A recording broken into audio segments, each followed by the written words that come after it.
We published a paper in 2016, the consensus on consensus. And this is in the context of climate change. Right. So this was looking at the scientific consensus on humans causing global warming.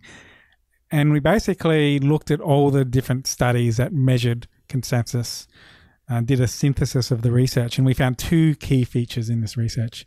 The first was that as expertise in climate change went up, so too did scientific agreement. So like the more expert you are in the topic of climate change, the more you will agree that humans are causing global warming. And so what that means is, like, if you are somebody who just studies something really tangentially related to climate change, like you're in the earth sciences, but you're like a petroleum geologist or something, the level of agreement among people in that field might be pretty low. But if you're somebody who's like a top person publishing on climate science, and you're like a PhD and you're publishing multiple articles, the level of agreement amongst those people is actually, in the high 90s. And that was the second key result out of our synthesis, was that amongst the relevant climate experts, which were climate scientists publishing climate research, we found a range of between 90 to 100% consensus, with a number of the studies converging on 97% agreement.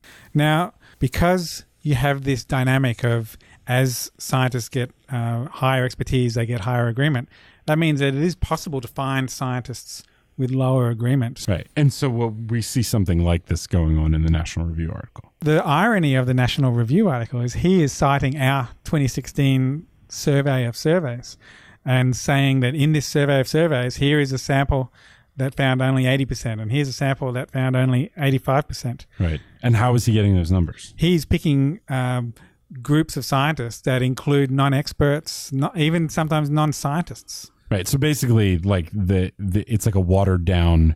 You're mixing in He's the diluting non-experts with the experts science to get a lower number. Yeah. And we talk about that in the paper. Like, you can't. The whole point of the paper is to warn against the fake expert strategy.